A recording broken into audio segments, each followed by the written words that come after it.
ഇന്ന് നമ്മൾ ഒരു കോഫി കേക്കാണ് തയ്യാറാക്കുന്നത്. നല്ല സോഫ്റ്റും ടേസ്റ്റി ആയിട്ടുള്ള ഒരു കേക്കാണിത്. നമ്മൾ പറയാറില്ല മിക്സിയിൽ ഒന്ന് കറക്കിയെടുത്താൽ മാത്രം മതി എന്നെല്ലാം. അതേപോലെ മിക്സിയുടെ ജാറിൽ അടിച്ചിട്ടാണ് ഞാൻ ഈ ഒരു കോഫി കേക്ക് തയ്യാറാക്കുന്നത്. നല്ല സോഫ്റ്റും ടേസ്റ്റി ആയിട്ടുള്ള ഒരു കേക്കാണിത്. വളരെ എളുപ്പം നമുക്കിത് തയ്യാറാക്കാൻ പറ്റും.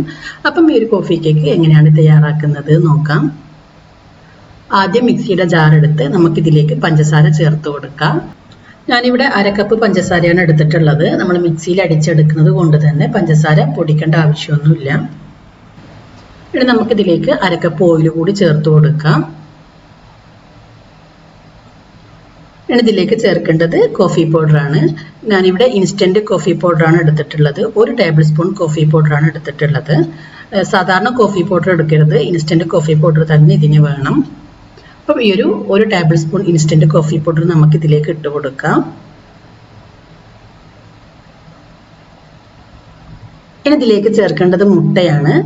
2 മുട്ട നമുക്ക് ഇതിലേക്ക് ചേർക്കണം. മുട്ട എടുക്കുമ്പോൾ ഒരു കാര്യം പ്രത്യേകം ശ്രദ്ധിക്കുക, റൂം ടെമ്പറേച്ചറിലുള്ള മുട്ട തന്നെ വേണം. ഫ്രിഡ്ജിൽ വെച്ചിട്ടുള്ള മുട്ടയാണെങ്കിൽ തണുപ്പ് പോയതിനു ശേഷം മാത്രം എടുക്കാം. ആദ്യം തന്നെ ഫ്രിഡ്ജിൽ നിന്ന് പുറത്തെടുത്ത് വെക്കാം. അപ്പം ഞാൻ 2 മുട്ടയും ഇതിലേക്ക് പൊട്ടിച്ചൊഴിച്ചിട്ടുണ്ട്.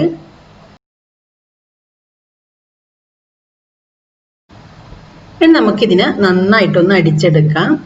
നല്ലൊരു തിക്ക് ക്രീമായി വരുന്നത് വരെ നമ്മളിതിനെ അടിച്ചെടുക്കണം. അപ്പം ഞാനിവിടെ മുട്ടയും കോഫി പൗഡറിൽ നന്നായി അടിച്ചെടുത്തിട്ടുണ്ട്. നല്ല തിക്കായിട്ടുള്ളൊരു ക്രീം പോലെയാണ് ഇപ്പം ഇതുള്ളത്. ഇനി ഇത് വെച്ചിട്ടാണ് നമ്മൾ ഈ ഒരു കോഫി കേക്ക് തയ്യാറാക്കുന്നത്. ഇനി നമുക്കൊന്ന് ഡ്രൈ ഇൻഗ്രീഡിയൻസ് ഒന്ന് അരിച്ചെടുക്കാം. ഞാനിവിടെ 1 കപ്പ് മൈദയാണ് എടുത്തിട്ടുള്ളത്. ഈ ഒരു മൈദ നമുക്ക് അരിപ്പയിലേക്ക് ഇട്ട് കൊടുക്കാം. ഇതിലേക്ക് ചേർക്കേണ്ടത് ബേക്കിംഗ് പൗഡറാണ്.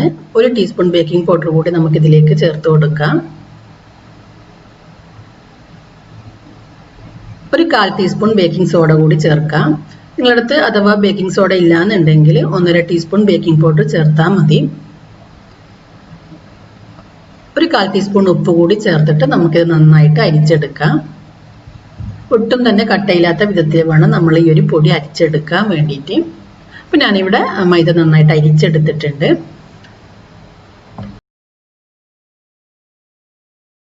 ഇനി നമുക്ക് നമ്മൾ തയ്യാറാക്കി വെച്ച ക്രീം ഇതിലേക്ക് ഒഴിച്ചു കൊടുക്കാം. ഒഴിച്ചു കൊടുക്കുന്ന സമയത്ത് ഒന്നിച്ചൊഴിക്കരുത്, കുറച്ച് ഒഴിച്ചിട്ട് മിക്സ് ചെയ്തിട്ട് വേണം നമ്മൾ ഒഴിക്കാൻ വേണ്ടിയിട്ട്. ഈ ഒരു ക്രീം മൈദയിൽ നന്നായിട്ടൊന്ന് മിക്സായി വരണം. നമ്മളിത് ഒന്നിച്ചൊഴിച്ചിട്ടുണ്ടെങ്കിൽ മൈദയിൽ ശരിക്കും മിക്സ് ആയിട്ട് വരില്ല, ചെറുതായി കട്ട പിടിച്ചിട്ടുണ്ടാവും. അതുകൊണ്ട് കുറച്ച് ഒഴിച്ചിട്ട് നന്നായിട്ട് മിക്സ് ചെയ്തെടുക്കാം.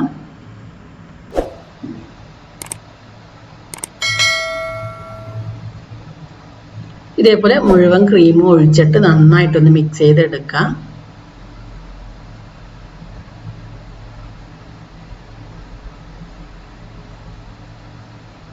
ഇപ്പം ഞാനിവിടെ മുഴുവനും ഒഴിച്ച് ഈ ഒരു മൈദയിൽ നന്നായിട്ട് മിക്സ് ചെയ്തെടുത്തിട്ടുണ്ട്. ഒട്ടും തന്നെ കട്ടയില്ലാത്ത വിധത്തിൽ നമ്മൾ ഇതിനെ മിക്സ് ചെയ്തെടുക്കണം.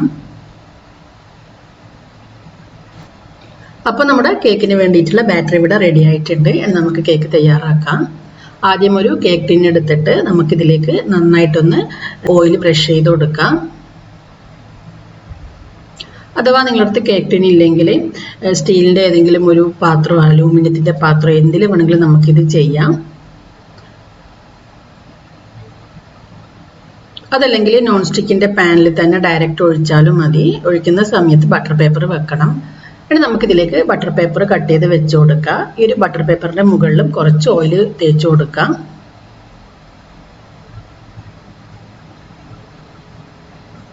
ഇനി നമുക്ക് നമ്മൾ തയ്യാറാക്കി വെച്ച ബാറ്റർ ഇതിലേക്ക് ഒഴിച്ചു കൊടുക്കാം. ഈ സമയത്ത് ഞാൻ പാൻ ഒന്ന് ചൂടാൻ വെച്ചിട്ടുണ്ട്. ഇനി ഒരു ബാറ്റർ മുഴുവനും ഇതിലേക്ക് ഒഴിച്ച് ഒന്ന് ലെവൽ ചെയ്തതിന് ശേഷം ഒന്ന് ടാപ്പ് ചെയ്ത് കൊടുക്കാം.